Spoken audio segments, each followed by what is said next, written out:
Check it out, y'all. I just want to give y'all an update. So this is my clutch. I had some clutch work done. This is my old clutch. As you can see real close, there's some pieces missing around the springs. I don't know if the bottom side gone. I do not know what would have caused that. If y'all know, man, let me know. It's been sitting out here a little bit. It's been raining over here in Texas, so you know what I'm saying, I'm at the but just want to check in with y'all, just say thank you. You know what I mean? Um, know y'all probably wondering what was going on, but I had to get that done, as well as while they were in there, they had to pull out the rear main seal and had to get that changed out. Then on these newer trucks, I don't know if y'all know, but a flywheel gasket also you have to replace. Something that was overlooked a little bit. I had no knowledge of it. Usually on a car, if you take the bell housing off, it's just the bell housing. There's no gasket with it. But somehow it also, on a big truck, there's a flywheel or bell housing gasket, but they call it a flywheel housing gasket, and it keeps you from leaking oil as well. So you might see some oil going down the side of your block of your engine toward the back, around about upper mid area of your engine where your transmission and engine meet. That would be your flywheel housing. So don't know if y'all know that, but definitely, if you got that leak jumping off and you got to do a service on your clutch anyway, like I was blessed to have done, so I didn't have to do the job twice, even though I did, because it was missed. So we had to come back, take the transmission back down, the rear main seal, all that, just to take the bell housing down and then get to the flywheel gasket. But it's all good. It's back straight. It's not leaking. It's none of that. I'm gonna show y'all a little bit here in a little bit where that is on my truck and stuff like that, so you can get an idea what I'm talking about. But I'm just here at the shop / yard checking out,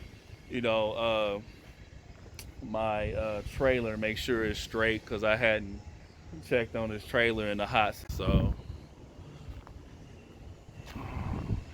far she look good. Don't worry about those scratches. Somebody did that long before I had did it. Nah. I was just playing. I ain't do that, but somebody scratched up the side of the trailer. But it is what it is. So I'm about to get up out of here, man. But I'm gonna show y'all what's up. I just stopped here to get some things looked at, just to make sure it's tightened up, so we ready to go. Peace. All right, y'all. We at the shop. Of course, y'all can see that. You know what I'm saying? But anyway. I know I told y'all I was gonna show y'all that gasket. It's right up in here. I'm gonna show y'all on the other side. You can better see it. But this is your inner knock sensor right here, right past the turbo, which is this for y'all who don't know, or mechanically inclined. But that's the sensor right here. The knock sensor goes into this manifold here, this piping, and then that's the wiring to it with the heat shield. Then it has like a small computer on it right there. And I just had to get that changed. I already changed the other one. The other one is down over here, right off your muffler, which let me show you right quick. I already had that one done. That one is right there.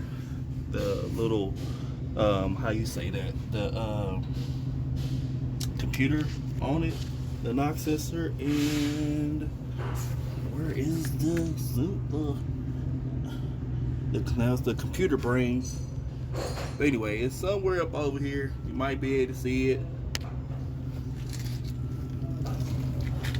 But what I was trying to show you is this piece right here be right off the muffler, but right off the back side of the muffler. So anyway, let me come around this side.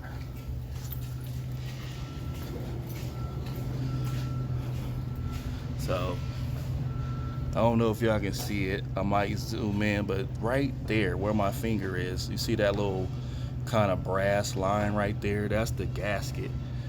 So in between the actual block and the bell housing or flywheel housing of the truck.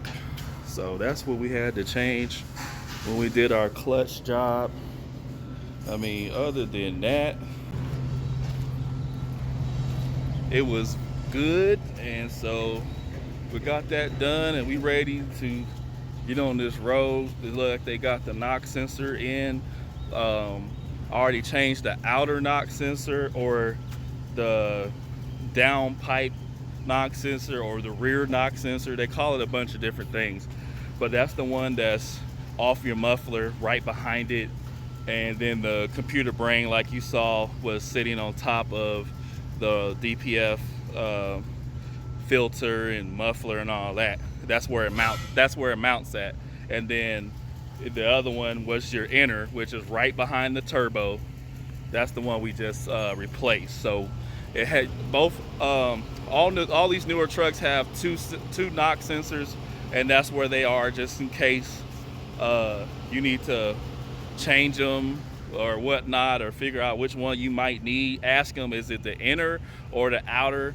And then you know which one you got to change. The outer looks like it's the hardest one because it's like right up top and got the wiring weave through all the exhaust and everything.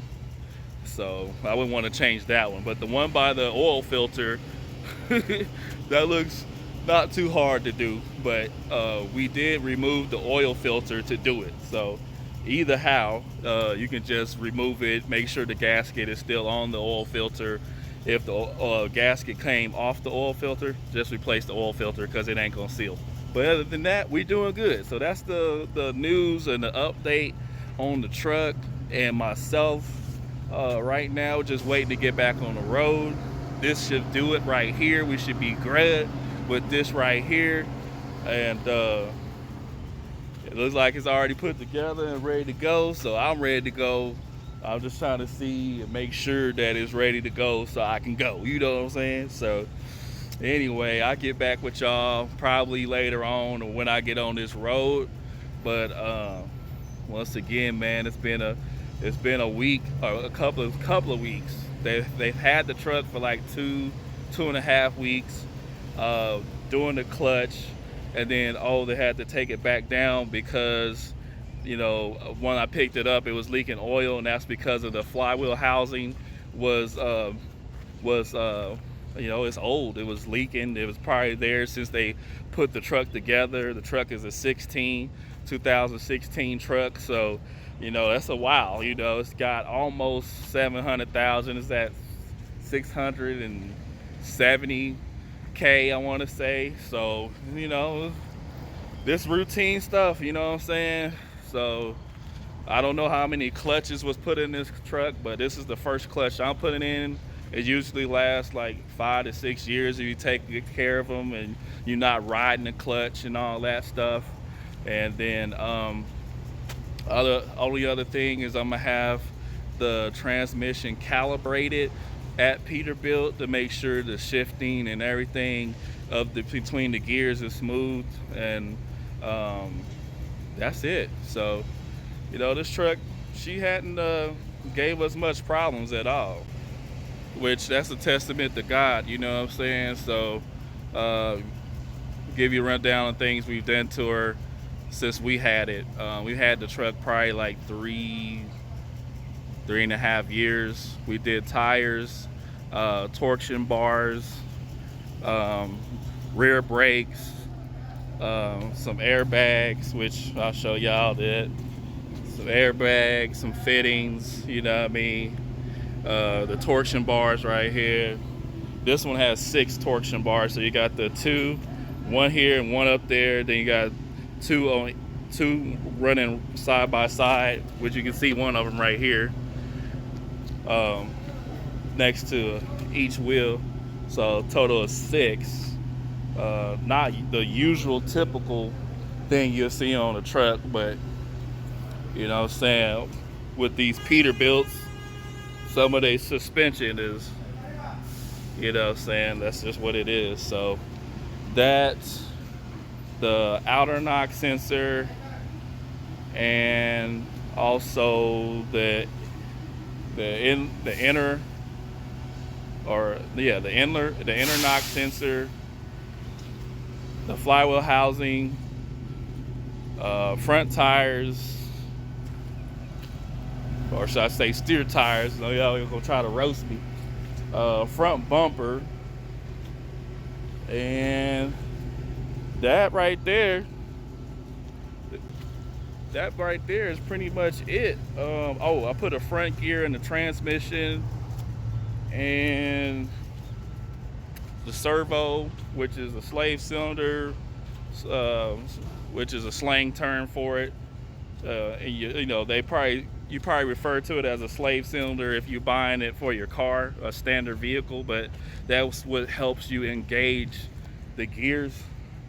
Did that, change a couple of fittings for the air. You know, it might have had an air leak, which I think I got like 2 of them left that not supposed to, they're not leaking bad, but I had to get them changed out. As you saw, the airbags was out the vehicle. But other than that, we reflashed the ECU and the cab ECU, which is the CECU. And the reason why is because when they went to disable the Benedict's wingman system for the cruise control, adaptive cruise, that's the only way you can do it in order for the cruise control to work with the chrome bumper, because the chrome bumper covers that black box on the front of the front bumper. But other than that, it kind of, when they did it, it messed up my ECU and all that. So I had to take it to Peterbilt, and they was able to save them and just reflash them and all that, and so we're good to go. But other than that, man, like, she been good, man. Like, you know, don't get me wrong, sometimes I'll, you know, let it fly down the road, you know what I'm saying. But other than that, man, just regular oil changes, regular routine maintenance, which everything that I've said is regular routine maintenance. So I just thank God for that, you know. So don't know if we're gonna keep her in the fleet, but we may let it go, you know what I'm saying. Might get us something like that, you know what I mean, the freight shaker, get back into the freight line of action, or maybe that, you know what I'm saying, because I that's my favorite truck, the KW 900. So I don't know, man, but I do like this Freightliner the most right there. Freightliner Century, Freightliner Columbia, but the Centuries are my favorite, man, and might have to go back to that, you feel me? I did have one before, it was red, but that didn't work out, so might go back to that. Just cheaper to work on. Series 60, excuse me, Detroit engine in it, and yeah, like I said, cheaper to work on, a lot of room, still cut through the air, and so I don't know, man. My daughter wanted me to get a Volvo, but I don't want to do a Volvo. And then my wife wanted a classical Peterbilt. I don't want to do that either. So I don't know. We'll see, you know. But anyway, we'll catch up with y'all. Shoot. Y'all see that right there? That means they got a SEMA, which is a credit plate that'll allow you to get furniture or pay for repairs on your truck or something like that without actually coming out of your own pocket. Advise y'all to do that if, you know what I'm saying, you don't have your funds right off the top, or just to keep it a little light on yourself with your finances. You know, a little bit of money come out of your account every so often. You have a 90-day plan, you can pay it off early. And good program. I'm not being sponsored by them, so just put that out there. But it's called a SEMA Credit. Pretty good. So this is the dilemma over here, you know what I'm saying. So you can see that my truck right there. This trailer right here don't belong to me, but this one do. But then you got this fool right here that decided to park his car right in front of my daggone trailer. Pretty much. This is the edge of it right there, as you can see. Like, who does that? Then they got a daggone nerve to have a daggone camera in the window. Because they concerned about their car, but they park in front of somebody else's trailer. Only the stupidity is real, bro. The stupidity is real out here, man. Your trailer over here, you can park in front of your trailer. You can park just like the man did right here. You know what I'm saying? Just like that. You know? But you park in front of somebody else's trailer. That is just... What are we doing with trucking, man? I don't understand, bro. Alright, y'all. So this is what we about to do. We about to drag his trailer out this mug. And we gonna throw that mug somewhere down there somewhere. Then we gonna come back and get our trailer. And we gonna kind of come in like that. Hook up and get our trailer out that spot. Because we gotta be ready to go when it's time to go, should I say. So before we move it, I noticed that his tires is back a little further than usual. So I'm like, he probably loaded. So let's just double check for, you know, we don't want to leave somebody's stuff stuck or sinking in the ground, because this is like a gravel / dirt, but smell like he been hauling Christmas trees or something. But anyway, we don't want the trailer legs up there to sink in the ground, so we're about to drag his trailer out the way and get to ours. And hold up, you want to record damage already. So, you know, that's some damage right there on the side skirt. Look like I got a little something right there. Let's go on the other side. Nothing on the front. Dude still ain't here. Little damage there already. Don't look like nothing on this side, but just was just good. All right, so we're gonna drag this out the way. Hey, Mr. Man, park in front of your old trailer next time, bro. So we got it backed up in the spot, you know what I'm saying? About to go ahead and unhook so I can get my trailer and get up out of here. I got a load to pick up. Shoot.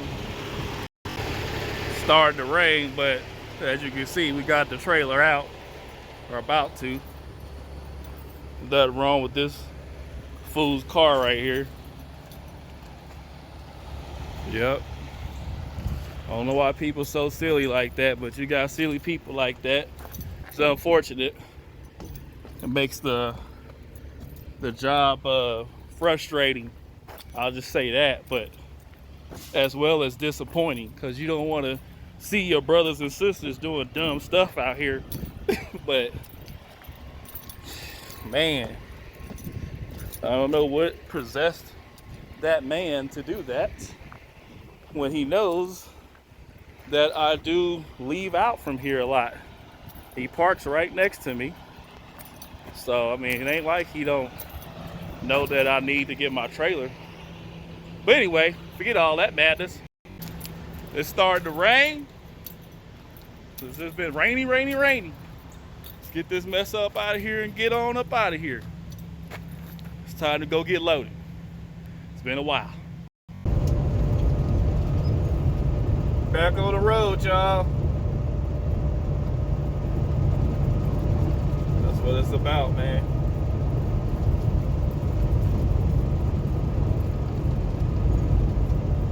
Sometimes you run into those these type of mechanical issues or whatever, when you got a big truck or whatever, but or either other life issues, but it's all good.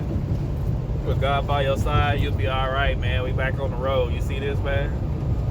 Rolling. Just checking it over right now. This is the new sensor that we put in, the knock sensor. It go down to right there. That's the brain of it right there, the computer.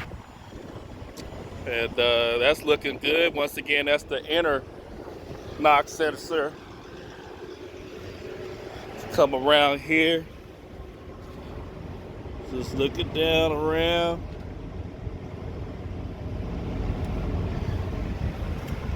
We had to change the oil pan and all that, so as well as that seal right there.